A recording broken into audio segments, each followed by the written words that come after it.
గజం కేవలం 13,500 రూపాయలకి హైదరాబాద్ కి చేరువలో మీ సొంతింటి కలను నిజం చేసుకోండి శ్రీవాసవి ప్రాజెక్ట్స్ తో. వివరాలకు ఈ నెంబర్లకు కాల్ చేయండి.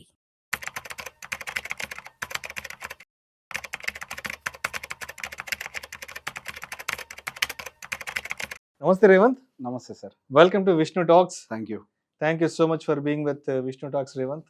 Most welcome. సో రేవంత్, ఈ పాడ్కాస్ట్ వీడియోలో కాస్త ఎక్స్క్లూజివ్గా చిల్డ్రన్ ఎడ్యుకేషన్కి సంబంధించి మన ఇన్వెస్ట్మెంట్ ప్లాన్ ఎలా ఉండాలి అన్న దాని గురించి కొంచెం డీటెయిల్గా మాట్లాడుకుందాం రేవంత్. షూర్. రేవంత్, మనం స్కూల్కి వెళ్ళే రోజుల్లో, మన స్కూల్ చదివే రోజుల్లో మన నెలవారీ స్కూల్ ఫీజు 100లో ఉండేది నాకు తెలిసి.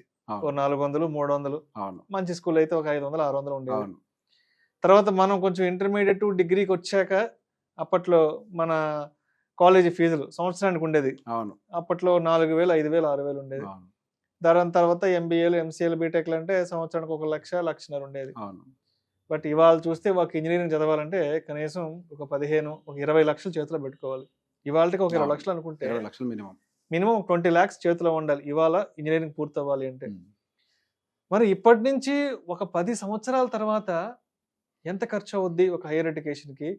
ఇప్పటి నుంచి ఒక 15 సంవత్సరాల తర్వాత ఎంత ఖర్చు ఉంటుంది ఏంటి? ఇక్కడ ఇన్ఫ్లేషన్ అనేది అసలు ఎలా వర్కౌట్ అవుతుంది? ఇప్పటి నుంచి ఎవరైతే పిల్లల ఎడ్యుకేషన్కి సంబంధించి ఏదైనా ఒక మంచి ఇన్వెస్ట్మెంట్ ప్లాన్ తీసుకుందాం అనుకుంటారో, అండ్ రీసెంట్గా మ్యారేజ్ అయ్యి పిల్లల్ని కనాలన్న ప్లానింగ్లో ఉన్నవాళ్ళు, లేదంటే ఇప్పుడిప్పుడే చిన్న చిన్న కిడ్స్ ఉన్నవాళ్ళు, నెక్స్ట్ ఒక 10 to 15 yearsకో, లేదంటే ఒక 10 to 16, 17 years తర్వాత అప్పటి ఖర్చుల్ని దృష్టిలో పెట్టుకొని ఇప్పటి నుంచే ఒక ఇన్వెస్ట్మెంట్ ప్లాన్ చేసుకోవాలి అనుకుంటే ఎటువంటి ఇన్వెస్ట్మెంట్ ప్లాన్స్ చేసుకోవాలంట? ఇప్పుడున్న జనరేషన్లో ఎడ్యుకేషన్ ప్లానింగ్ అని అంటే పిల్లల్ని ఇప్పుడు ఏ స్కూల్కి పంపిస్తున్నాం అనేది పరిమితం. పిల్లల్ని మంచి స్కూల్కి పంపుతున్నాం, మంచి ఎడ్యుకేషన్ ప్లానింగ్ చేసాం, మనం వాళ్ళకి మంచి ఎడ్యుకేషన్ దొరుకుతుంది. నాకు అది చూసినప్పుడు కొద్దిగా ఆశ్చర్యం అవుతూ ఉంటుంది. మంచి స్కూల్కి పంపుతున్నారు. నేను కొంతమందితో మాట్లాడినప్పుడు స్కూల్ ఫీజులు ఎంత అనంటే సంవత్సరానికి 3 లక్షలు, 3 లక్షలు, 4 లక్షలు. ఇద్దరు పిల్లల్ని స్కూల్కి పంపితే దాదాపు 6 లక్షలు ఖర్చు అవుతుంది. 6 లక్షలు అంటే నెలకు వచ్చేసరికి 50,000 రూపాయలు. సరే, ఇక్కడ మన శాలరీ ఎంత అనంటే అప్రాక్సిమేట్గా ఒక 2 లక్షల రూపాయలు అని అనుకుందాం. 2 లక్షలు కూడా లేవు. ఆ రేంజ్ ఫీజు కడుతున్నప్పుడు ఒక 2 లక్షలు అనుకోవాలి. సరే, ఓవరాల్గా మరి ఇంకెంత డబ్బులు మిగులుతున్నాయి అని చెప్పి కొన్ని లెక్కలు చేసే ప్రయత్నం చేస్తే ఇంటి ఖర్చులు ఎంత అవుతుందో ఒక 75,000 నుంచి 1,00,000 రూపాయలు లెగిసిపోతుంది. 1,00,000 రూపాయల దాకా. పైన కార్ ఈఎంఐయో, మొబైల్ ఈఎంఐలో, లేకపోతే పర్సనల్ లోన్లో, XYZ ఏదో ఒకటి ఉంటాయి. ఇక్కడ వీళ్ళు ఎడ్యుకేషన్ ప్లానింగ్ అని అంటే ఇప్పుడు పెద్ద స్కూల్కి పంపిస్తే ఎడ్యుకేషన్ ప్లానింగ్ అయిపోయిందని అనుకుంటున్నారు. కానీ అసలు ముసల పండగ ఉంది రానున్న రోజుల్లో. ఇప్పుడు 3 లక్షలు కడుతున్నారు, సరే, ఒక స్థాయి స్కూల్ వాళ్ళకి అప్పచెప్తున్నారు అంటే ఆ స్కూల్లో చదివిస్తున్నారు, సరే. ఆ తర్వాత అదే స్థాయి ఇంజనీరింగ్ కాలేజీలో చదివించగలుగుతారా? అదే స్థాయి ఇంజనీరింగ్ కాలేజీలో చదివించాలి అని అంటే ఇప్పుడున్న మార్కెట్ కాస్ట్లో సంవత్సరానికి 10 లక్షలు. అది ఆ స్థాయి ఉన్న ఇంజనీరింగ్ కాలేజ్ 4 ఏళ్లకి 40 లక్షలు ఖర్చు అవుతుంది. అదే స్థాయి ఉండే ఇంజనీరింగ్ కాలేజ్. మరి ఏది ప్లానింగ్? ఈరోజు పెద్ద స్కూల్లో చదివించి రేపు ఇంజనీరింగ్కి వెళ్ళేసరికి వాళ్ళకు పర్సనల్ లోన్ అప్పచెప్పి పంపిస్తారా? ఎడ్యుకేషన్ లోన్ అప్పచెప్పి పంపిస్తారా? లేకపోతే నాకు అంత స్థాయి లేదు బిడ్డ, నువ్వు నార్మల్ ఇంజనీరింగ్ కాలేజ్లో చదువుకో అని చెప్పేసి వాడి స్థాయి తగ్గిస్తారా? సో ఎప్పుడైనా సరే ఎడ్యుకేషన్కి ప్లాన్ చేసుకునే విషయంలో మనకి ఈ రోజు వస్తున్నటువంటి శాలరీలో నుంచి ఈ రోజు ఎడ్యుకేషన్కి ఎంత ఖర్చు పెడుతున్నాం అనేది ముందు మనమే బైఫర్కేట్ చేసుకోవాలి. కిడ్స్ కోసం పర్ కిడ్ 10%కి మించి మీరు ఖర్చు పెడుతున్నారు అని అంటే, ఖర్చు నేను చెప్పేది స్కూల్ ఫీజు ఒకటే కాదు, ఇంక్లూడింగ్ ఎవ్రీథింగ్, పర్ కిడ్ 10%కి మించి ఎక్కువ పెడుతున్నారు అని అంటే వాళ్ళ భవిష్యత్తులో వాళ్ళకి హైయర్ ఎడ్యుకేషన్ చేయడానికి వాళ్ళ దగ్గర డబ్బులు ఉండవు. ఇప్పుడు 2 కిడ్స్ ఉన్నారు అనుకోండి, ఒక కిడ్కి 10, ఇంకో కిడ్కి 10, వాళ్ళకి 2 లక్షల జీతం వస్తుంది అనుకుంటే అక్కడే వాళ్ళకు 20% పోయింది. ఓకే, దాదాపు వాళ్ళు ఒక 40,000 తీసేశారు అక్కడి నుంచి. తర్వాత ఇంటి ఖర్చులో 1,00,000 రూపాయలు అనుకోండి, 50% గాను, 50 + 20 70% గాను. బేస్ కేస్ సినారియోలో 10% ఈఎంఐలు ఉంటాయా? బేస్ కేసులో ఆ కార్ ఈఎంఐ ఏదో ఒకటి 80% గానా? 20% ఇంకేం సేవ్ చేస్తారండి? మళ్ళీ మీ రిటైర్మెంట్ చూసుకోవాలా, మళ్ళీ మీరు ఒక ఇల్లు కొనుక్కోవాలా, మళ్ళీ పిల్లల్ని చదివించాలా. బేసిక్ ఎప్పుడైనా ఎడ్యుకేషన్లో మనం పెట్టేటువంటి డబ్బులు ఇప్పుడు కరెంట్ మార్కెట్లో అంటే ఈరోజు స్కూల్కి పంపించేటువంటిది మనం పెద్ద స్కూల్లో చదివిస్తే వాళ్ళ ఎడ్యుకేషన్ సెక్యూర్డ్గా ఉంటుందని మనం ఏదైతే అనుకుంటున్నామో అది పూర్తి అమాయకత్వం. అసలు వాడు ఒకరికి మంచి జాబ్ రావాలన్నా ఏం చేయాలన్నా ఫస్ట్ వాడికి గ్రాడ్యుయేషన్లో ఏదైతే కాలేజ్లో చదువుతున్నాడో అది కీ రోల్గా పే చేసుకుంటుంది. మన చిన్నప్పుడు 7.5, నా చిన్నప్పుడు సార్ నాకు 7,500 10th క్లాస్ ఫీజు సార్. ఇప్పుడు అదే మా అమ్మాయి స్కూల్లో దాదాపుగా 2 లక్షల రూపాయల దాకా ఛార్జ్ చేస్తుంది. ఎంత ఇన్ఫ్లేషన్ పెరిగింది. నేను చదివినప్పుడు గవర్నమెంట్ ఫీజు 30,000 సార్ సంవత్సరానికి, ఇప్పుడు 5 లక్షలు సార్. ఎంత తేడా వచ్చింది. నా 10th క్లాస్ ఫీజు అప్పట్లో 3,000 4,000. అని మీరు నాకు సీనియర్, సీనియర్ మీరు నాకు సీనియర్. ఎస్, ఎంత అంటే మన ఇద్దరికి ఎంత ప్యారిటీ ఉంది చూడండి. మళ్ళీ మన ఇద్దరికి దాదాపుగా 50% ఉంది, 100%. మీది 3 అయితే నాది 7,000, 7,500 దాదాపుగా. మన ఇద్దరికి 100% డిఫరెన్స్ ఉంది.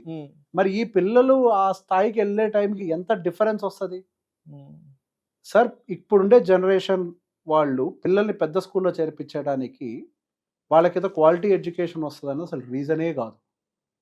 ఇప్పుడు పిల్లల్ని పెద్ద స్కూల్లో వేయటం అనేది ఒక స్టేటస్ సింబల్గా మారింది. నా పిల్లోడు ఈ స్కూల్లో చదువుతున్నాడు అని చెప్పుకోవడం ఒక స్టేటస్ సింబల్గా మారింది. స్టేటస్ సింబల్ కోసం పిల్లల్ని మన స్థాయికి మించిన దాంట్లో వేసి ఫీజులు కడితే ఈ రోజుకి అది పరిమితం అవుతుంది. భవిష్యత్తులో మళ్ళీ వాళ్ళ జీవితం అంధకారంగా మారుతుంది. ఎర్లీ ఏజెస్ నుంచే వాళ్ళ స్కూల్కి ఈ రోజు మీరు నెలకి 10,000 ఖర్చు పెడుతున్నారు అని అంటే భవిష్యత్తులో రాబోయేటువంటి ఎడ్యుకేషన్ కోసం కూడా 10,000 సేవ్ చేయాలి కదా ఈ రోజు నుంచే. మీరు ఇంకొక 10,000 కూడా సేమ్ కిడ్ కోసం సేవ్ చేయగలుగుతున్నారు అని అంటే then effort that big school. దానికి ఒక 10,000 కడితే దీనికి ఒక 10,000 సేవ్ చేయగలుగుతున్నారంటేనే.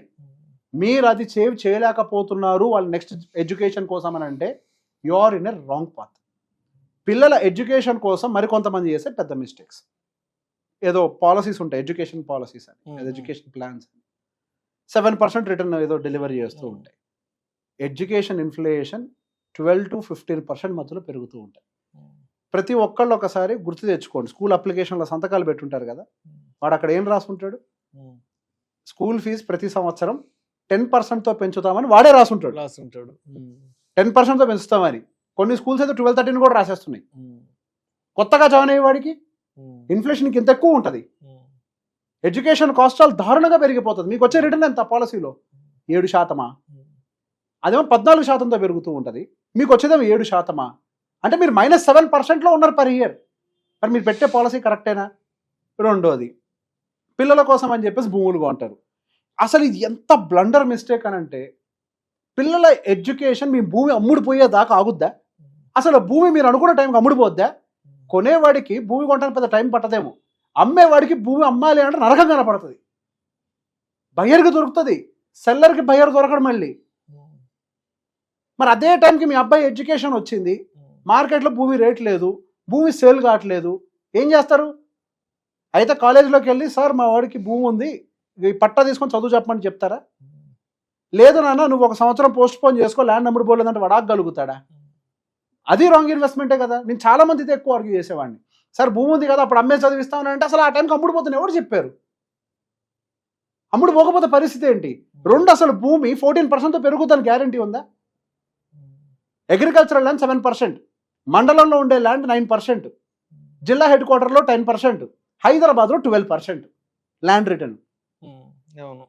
మళ్ళీ liquidity concerns, so ruled out. Land investments కూడా రూల్డ్ అవుట్. తర్వాత వచ్చేసరికి ఎఫ్డీలో పెడతారు కొంతమంది. ఎఫ్డీ కూడా సేమ్ కేసేగా ఫస్ట్ దానిలాగా, అదే 7%. ఇక 4వది వచ్చేసరికి ఆడపిల్లతో సుకన్య సమృద్ధి యోజనలో పెడతారు. ఆ సుకన్య సమృద్ధి యోజనలో వచ్చే రిటర్న్ అంతా 8% చేంజ్ ఏదో వస్తుంది. అది కూడా వాడు హైయర్ ఎడ్యుకేషన్కి ఎంత డబ్బులు ఇస్తాడు? 40% ఆఫ్ ద టోటల్ అక్యుములేటెడ్ ఇస్తాడు. అంటే 20 లక్షలు ఇస్తాడేమో. ఈ రోజే 20 లక్షలకి ఇంజనీరింగ్ కాలేజ్ దొరకట్లే. 18 ఏళ్ల తర్వాత 20 లక్షలకి ఏం దొరుకుద్ది? 20 ఏళ్ల తర్వాత ఇదే 20 lakhs. 18 ఏళ్ల తర్వాత బేస్ కేస్ సినారియోలో 1,20 లక్షలు అవుతుంది. 20 లక్షలు మీకు సరిపోద్దా? చాలా మంది పేరెంట్స్ గుండెల మీద చేసుకుని ప్రశాంతంగా భరోసాలో ఫీల్ అవుతున్నారు. నేను సుకన్య సమృద్ధి యోజన కడుతున్నా, మా అమ్మాయి సేఫ్ అని. నో, నా family safe. Your family is not safe. Sukanya Samruddhi Yojana will not save your family. All these whatever ఇప్పుడు మనం మాట్లాడుకున్న ఎలిమెంట్స్ అయితే ఏవైతే ఉన్నాయో ఏమి తెలియని వాడి కోసం, ఏ ఎడ్యుకేషన్ లేని వాడి కోసం, ఏ అవేర్నెస్ లేని వాడి కోసం, ఏమి తెలియని వాడికి అది బ్రహ్మాస్త్రం. కానీ చదువుకున్న వాళ్ళు కూడా చాలా మంది అదే చేస్తున్నారు. ఇక రెండోది, ఇక మ్యూచువల్ ఫండ్ విషయంలోకి వద్దాం. మ్యూచువల్ ఫండ్ విషయంలోకి వచ్చి సార్ నేను మా అబ్బాయి ఎడ్యుకేషన్ కోసం ఎస్ఐపి చేస్తున్నాను అంటారు. అసలు ఓవరాల్ ఎస్ఐపి ఎంత చేస్తున్నారు సార్ అని అంటే నేను 30,000 40,000 చేస్తున్నాను సార్ అని అంటారు. అసలు 30,000 40,000 ఎస్ఐపి ఓవరాల్ ఎస్ఐపి మీకు ఎట్లా సరిపోతుంది అనుకుంటున్నారు? నేను నా ఎక్సర్సైజ్లో ఒక్కొక్క క్లయింట్ వాళ్ళ టార్గెట్స్ చెప్పినప్పుడు ఎస్ఐపి క్యాలిక్యులేటర్స్తో చేస్తాం కదా, ఓవరాల్గా ఒక 40 years ఏజ్ గ్రూప్ ఉండే వ్యక్తి ఎస్ఐపి నీడెడ్ ఎంత తెలుసా సార్? ₹1,00,000 మంత్లీ ఎక్స్పెన్సెస్ ఈ కేటగిరీ ప్లస్ ఇద్దరు పిల్లల ఎడ్యుకేషన్, ఇద్దరు పిల్లల మ్యారేజ్. మంత్లీ ఎస్ఐపి టార్గెట్ 2.5 లక్షలు వస్తుంది. 2.5 లక్షలు నువ్వు చేసే 30,000 దేనికి సరిపోతాయి? దేనికి సరిపోతాయి? ఒక్కొక్క పిల్లవాడికి 40,000 సుమారుగా నువ్వు ఎస్ఐపి చేయాలి. ఒక్కొక్క పిల్లవాడికి వాడి education plus marriage or settlement అనుకోండి ఇన్స్టెడ్ ఆఫ్ మ్యారేజ్. ఇద్దరు పిల్లలకి నువ్వు 80,000 ఎస్ఐపి చేయాలి.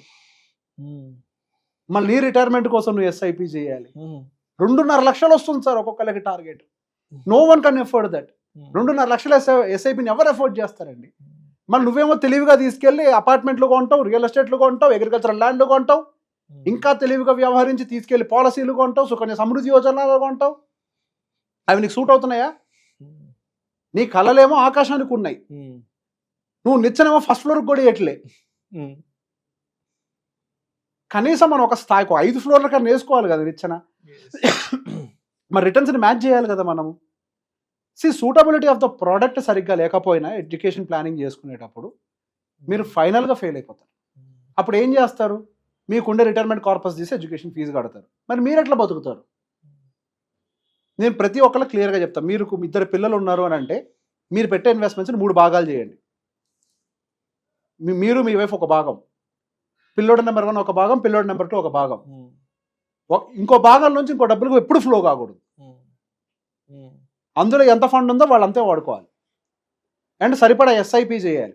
మీరు మ్యూచువల్ ఫండ్స్ని టెస్ట్ చేయాల్సిన అవసరం లేదు. Mutual funds already time tested. మీరు టెస్ట్ చేసుకుంటూ కూర్చుంటే ఇక్కడ మీ ఏజ్ అయిపోతుంది. మీ పిల్లల ఎడ్యుకేషన్కి దగ్గర పడిపోతూ ఉంటారు.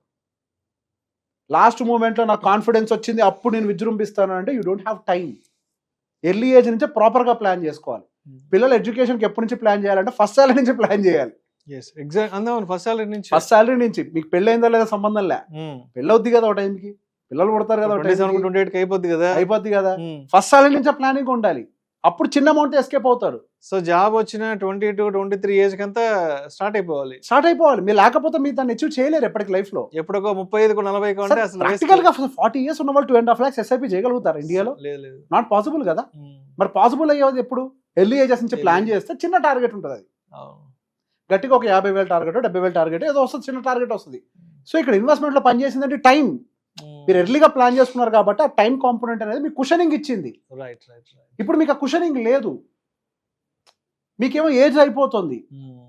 మీకు రిటైర్మెంట్ అఫీషియల్ గా డిక్లేర్ చేసి 55, you are already at 40, you hardly have 15 years.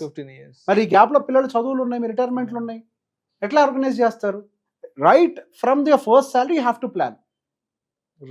జీవితంలో ఎవరితో మాట్లాడటం కష్టం అని అంటే ఆ ఏజ్ గ్రూప్తో మాట్లాడటం మళ్ళీ కష్టం. వాళ్ళు వినరు, వాళ్ళేమో అసలు వినరు.